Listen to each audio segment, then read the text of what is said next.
G'day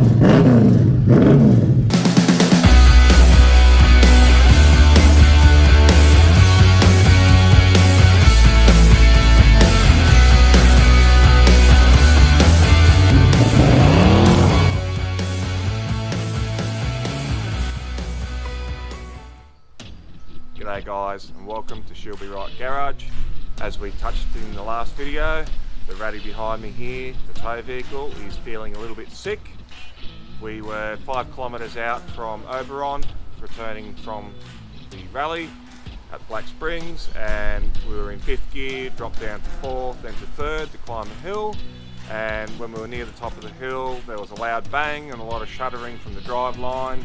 Pulled over, lost 3rd gear completely. Felt the gearbox lock up.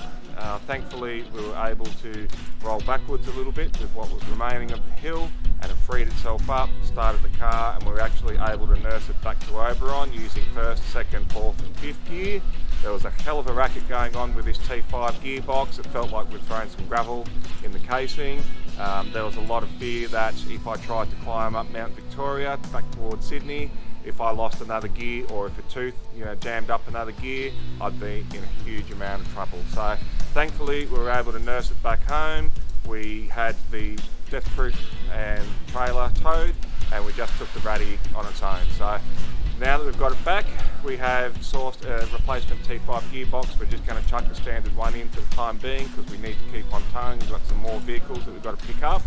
We'll look at addressing it later in terms of making it a little bit more robust. So why don't we get started?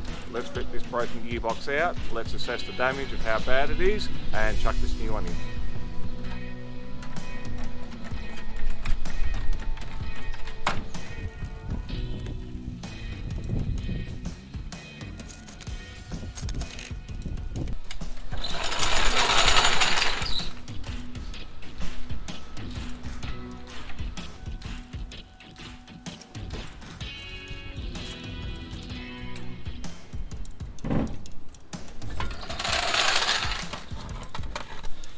Start off by draining the oil, if there's anything left.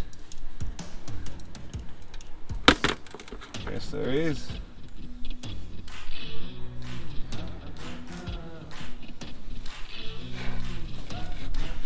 Not exactly the best looking oil, but there's no obvious chunks that came out from the box. Not yet anyway. Alright, so with the gearbox drained, we've got a few things that we've got to pop out. We've got to remove the drive shaft, we've got to take out the speedo cable, we have to remove the shifter from within the car, and we also have to remove the cross member and the bell housing to gearbox bolts, and then we should be able to slide them straight out and then pull them apart and see exactly what went wrong.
Time to check out the carnage.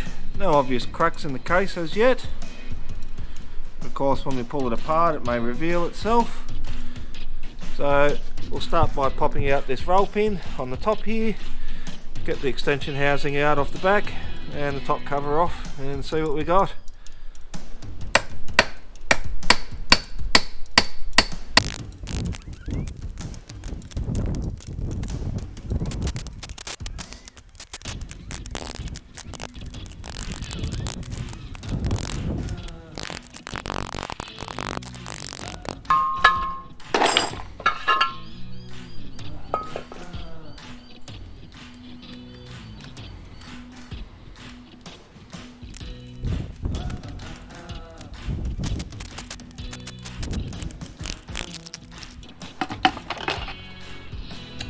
there we are.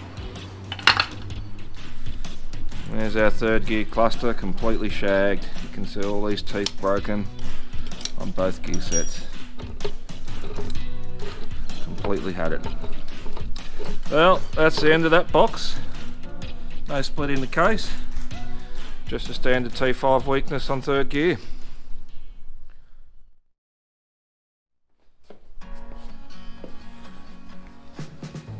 And here is our replacement gearbox.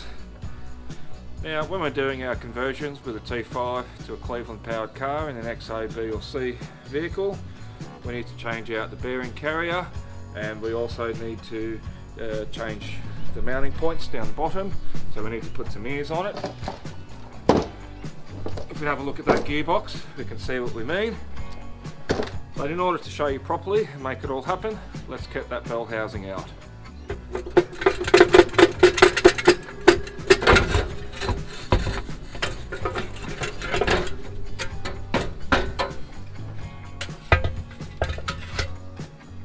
Okay guys, so now that everything's out, I'm going to show you why we need to do a few things when using a 6-cylinder T5 gearbox. It's the one that you want when you're converting to a Cleveland V8.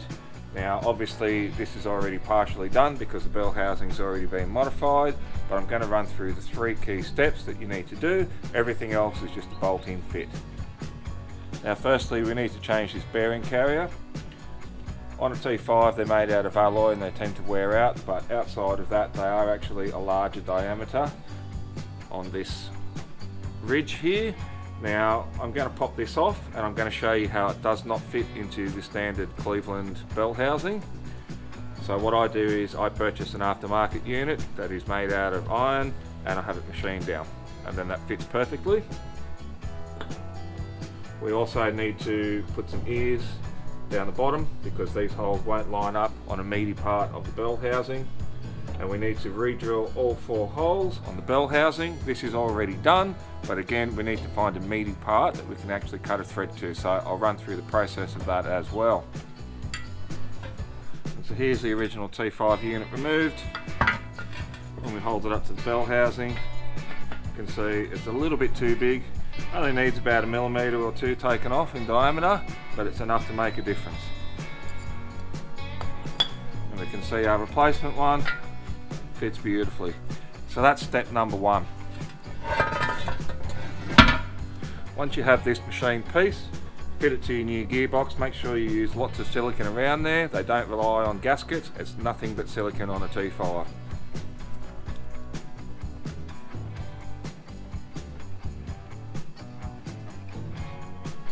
A liberal dose of silicone we can now install.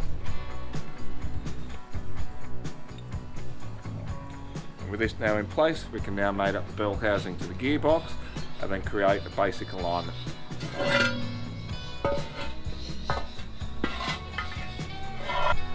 And so once you've got your Cleveland bell housing joined up to your T5, make sure that we get some nice alignment across the machine top here and that they're both sitting even. Once you've done that, you can mark through these top holes here so that you can drill holes in the bell housing for the Cleveland. The result will be 2 holes like this. They're still in the meaty part, so you can cut a thread for it and bolt it together. And then you can draw your attention to the bottom part of the holes. As you can see, the original T5 one doesn't line up at all, and you're going to need to make a welded ear on the side. This is the original hole for the Cleveland. Again, you don't want to be chopping up that part of the T5, hence when you do have that welded ear, you've got a nice little space that you can drill a hole and tap the bell housing. As a result, it ends up in a nice meaty part and lots of bite. When we look at the other side, this is the original hole on the bell housing of the Cleveland. It completely fouls on the T5 casing for the driver's side. You can see that it's not even visible or accessible. The original hole on the T5 is also in the wrong spot. So once again, we make an ear off to the side here, and then we can tap and drill another hole in the bell housing. Now of course our bell housing is already done, so the only thing we need to do is the ears on the gearbox. But of course once that's all lined up and together and you fit it to the car, this is the only modification that you need to do to the cross member. The engine mount or gearbox mount sits a little bit further back. And once you do that, you'll be able to mount the cross member in the last hole out of the 3 that goes on the X, A, B or C variants. Nice and easy. So let's go and get some ears welded onto this gearbox, shall we? And so with the tabs taken off the old gearbox from the Deathproof hot rod, which makes it nice and easy for today, we're ready to weld it all in place.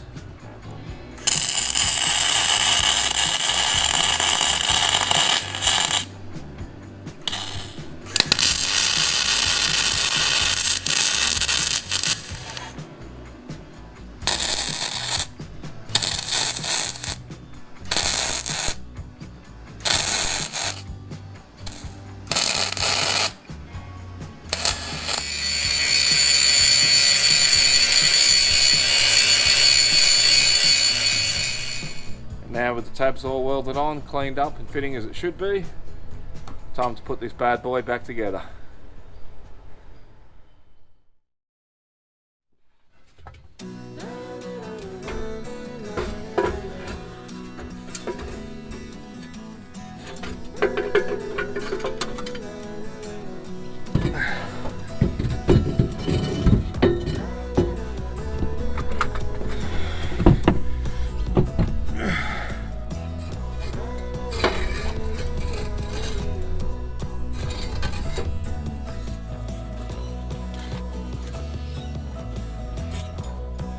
You normally wouldn't fill a T5 this way, but since the shifter's out we can get away with it.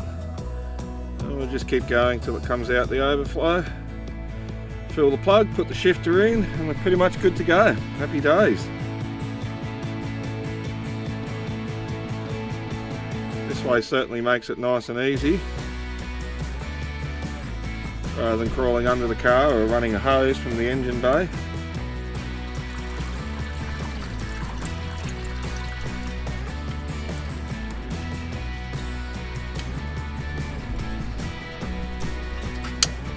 Done.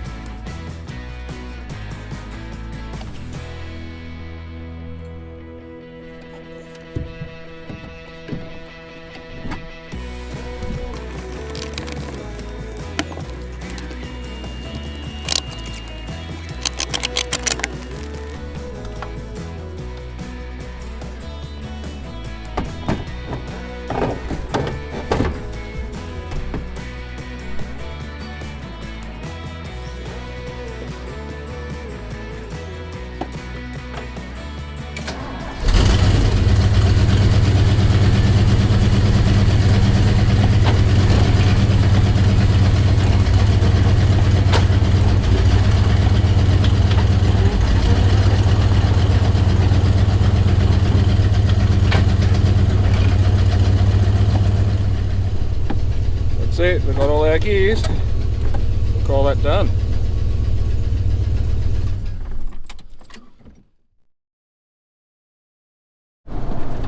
And there we are, guys. That wraps up this video. We're now currently driving the Ute and towing the Galaxy to storage, so everything seems to be going all right. I hope you enjoyed it. So basically with the T5 conversion, they're not a very strong gearbox. I'm probably going to look at doing either a G-Force upgrade or a TKO upgrade, but if you've got a fairly mild Cleveland motor and you're not abusing it as much as I do, or you don't have a real stout motor, you can have 5 forward speeds, but just keep in mind that it's very limited to what they can do without spending a lot of money on an upgrade.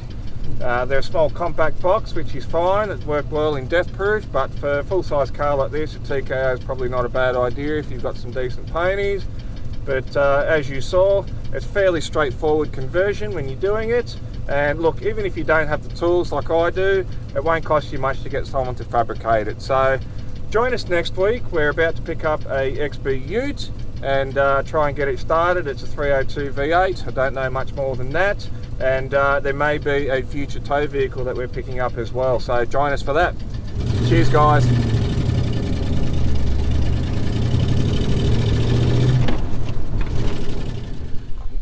Whoa, fucking hell, the leak is pissed. I can melt it a tick, you bastard. And of course.